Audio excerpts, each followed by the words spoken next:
wọ́n á rà á bẹ̀rẹ̀ sí dín. Owó ti dé nìyẹn.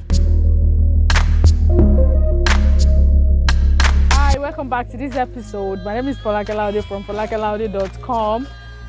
I'm at Abigi Garri factory.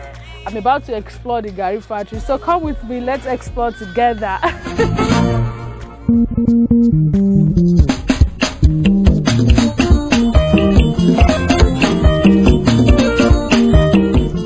Ìgbéníjà pọ̀.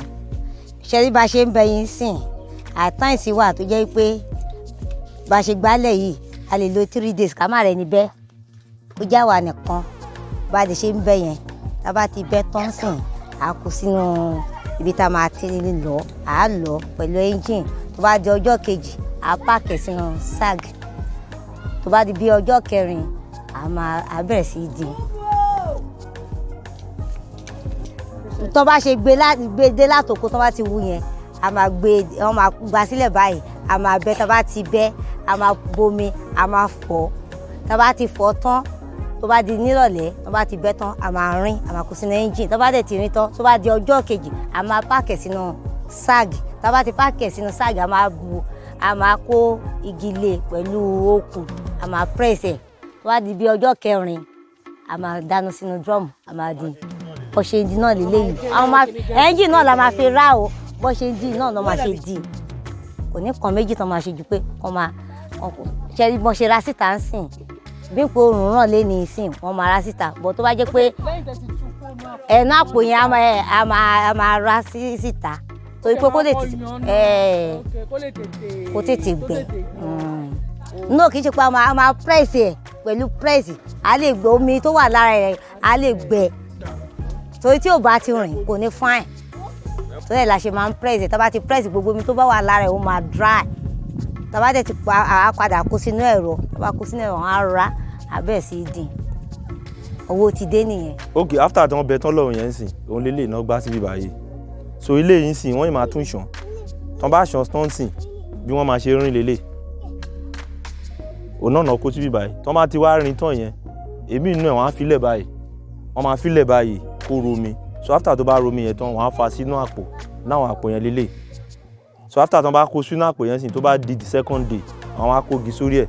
But àwọn ẹlòmíì máa ń lo press tí wọ́n máa fi press ẹ̀. Ó lè jẹ́ 2 days àbí 3 days. So after yẹn náà ṣe máa wá lọ dì. Àwọn wọn ò ní pressure, but igi làwọn eléyìí nísìn, igi yẹn lélẹ̀ pẹ̀lú okùn. Igi náà fi ń ṣe.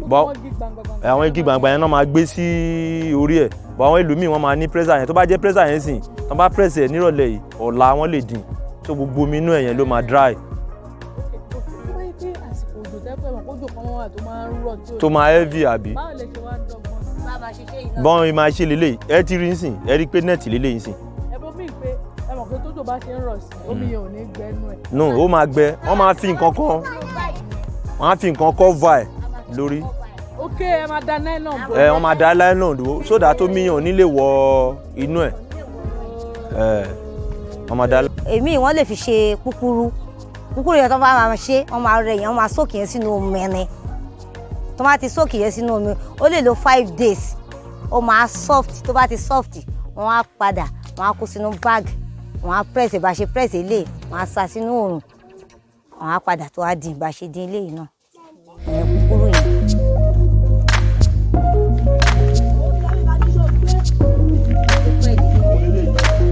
Ṣé ti rí eléyìí sìn?